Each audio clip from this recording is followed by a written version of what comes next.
Para una historia de la vida privada, Aries, Pierre Duby. Ficha bibliográfica. La noción de privado nos remite a unos estados o valores que resultan demasiado heterogéneos de una época a otra para que podamos establecer una relación de continuidad y de diferencias entre las mismas. Dos épocas de referencia para plantear el problema del espacio intermedio. La situación de salida en la Edad Media.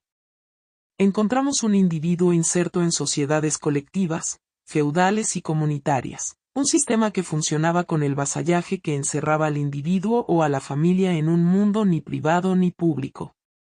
Muchos actos de la vida privada se realizaban en el espacio público.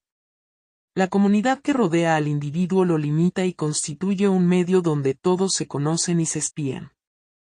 Este espacio comunitario no era un espacio lleno. En él subsistían vacíos que ofrecían un espacio de intimidad precario, pero preservado. La situación de llegada es la del siglo XIX. La sociedad se convirtió en una vasta población anónima en la que las personas ya no se conocen.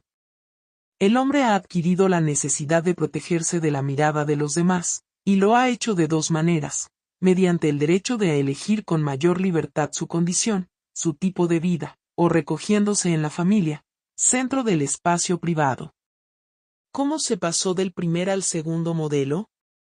Hay que imaginar enfoques distintos. Un modelo evolucionista, en el que el movimiento de la sociedad occidental estaba programado desde la Edad Media y conduce a la modernidad a través de un progreso continuo, lineal, aun cuando se registran algunas pausas, sacudidas o retrocesos.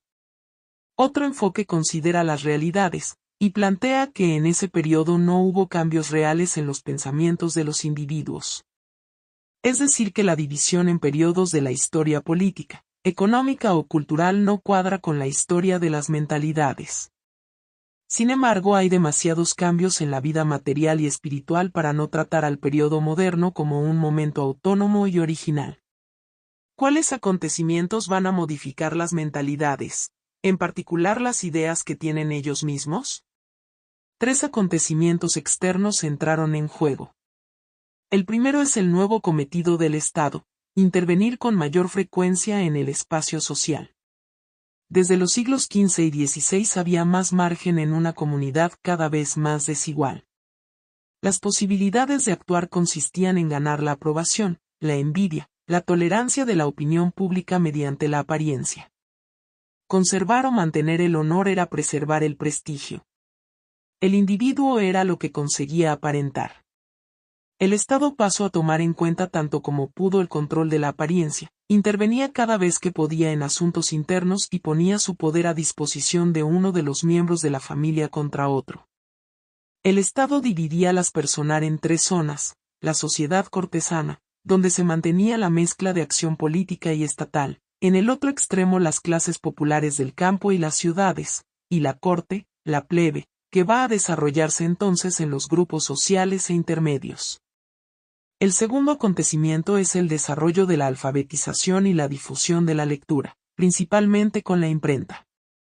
Con esto la lectura se hizo más generalizada y permitía a cada uno idealizar su mundo, permitía adquirir conocimientos empíricos, y una reflexión más solitaria. El tercer acontecimiento son las nuevas formas de religión que se establecen en los siglos XVI y XVII. De piedad interior, el examen de conciencia, la forma católica de confesión o en la puritana del diario íntimo. La forma de la meditación solitaria en un oratorio o en un rincón de la cámara. ¿Por qué caminos van a penetrar estos acontecimientos en las mentalidades?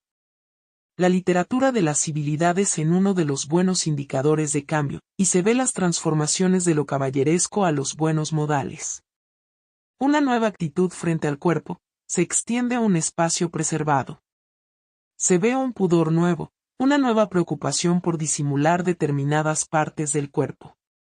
Una voluntad más o menos consciente de apartarse, de conocerse mejor uno mismo mediante la escritura, sin necesidad de comunicar ese conocimiento. El gusto por la soledad, la ampliación de la mirada a la naturaleza. La amistad.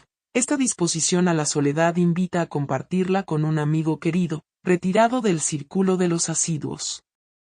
Es un sentimiento más civil. una nueva manera de concebir y disponer la vida diaria.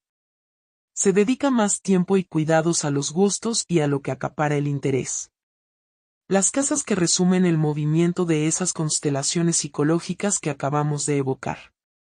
El tamaño de las habitaciones, la creación de espacios de comunicación privados, la especialización de habitaciones, la distribución de calor y luz, etc. En 3 fases se reunieron en la vida diaria todos esos elementos de una nueva estructura. La conquista de la libertad individual. Los siglos XVI y XVII marcan el triunfo de cierto individualismo de costumbres. Los espacios sociales que las conquista el Estado y los retrocesos de la sociabilidad de la comunidad han dejado libres van a cedes el puesto al individuo para instalarse parte en la sombra. La familia absorbe las dificultades del individuo. La segunda fase es la formación de grupos de conveniencia social. Entre los siglos XVI y XVII, en los medios que no pertenecían a la corte y que estaban por encima de las clases populares, grupos que desarrollaron una verdadera cultura de pequeñas sociedades consagradas a la conversación. Estos grupos tendieron a convertirse en instituciones sociales y eran centros de reunión para los individuos. La tercera fase es donde la familia cambia de sentido. Ya no es solo una unidad económica, tiende a convertirse en un lugar de refugio donde uno escapa de las miradas del exterior, un lugar de afectividad donde se establecen reuniones sentimentales, un lugar de atención. La familia absorbe al individuo del espacio público, lo recoge y protege. Esta problemática de la función de lo público y lo privado centra toda la historia en un cambio de sociabilidad, en la sustitución de una sociedad anónima por una restringida que se confunde con la familia o con el propio individuo. El problema está en saber cómo se pasa de un tipo de sociabilidad en la que lo privado y lo público se confunden a una en la que lo privado se encuentra separado de lo público e incluso lo absorbe o reduce su extensión. Lo público es el Estado, el servicio al Estado, y por otra parte lo privado es lo que se le opone, todo lo que se sustrae de él. En la Edad Media el Estado es débil o simbólico, y la vida de las personas depende de la solidaridad colectiva o de dominios que desempeñan una función de protección. En tales condiciones lo público y lo privado se confunden, nadie tiene vida privada pero todo el mundo puede tener un papel público. Un Estado que atiende jurídicamente a unas cuantas funciones que hasta entonces se había dejado en una especie de indivisión permite que haya tiempo y espacio para las actividades particulares. Sin embargo, la sustitución no fue tan sencilla. El Estado no pudo hacerse cargo de todas las funciones que reivindicaban jurídicamente. Quedó disponible un espacio mixto que fue ocupado por redes de clientela. El Estado quedó administrado como un bien familiar. Esta actitud respecto a lo público y lo privado responde a la sociabilidad de los sectores mencionados. Llegamos a fines del siglo XVII y principios del siglo XVIII. Desde ese momento lo público queda netamente desprivatizados. La cosa pública no se confunde con los bienes o intereses privados. Desde ese momento, el espacio privado puede organizarse como un espacio cerrado y en cualquier caso separado por completo del servicio público autónomo. Este espacio libre lo debe llenar la familia. La conclusión es que el problema de la vida privada en los tiempos modernos ha de tratarse atendiendo a 2 aspectos distintos. Uno de contraposición del hombre de Estado y del particular, y el de las relaciones entre las esferas del Estado y lo que será en rigor un espacio doméstico. El otro es el de la sociabilidad y el del paso de una anónima a una fragmentada donde aparece un sector profesional y un sector privado reducido a la vida doméstica.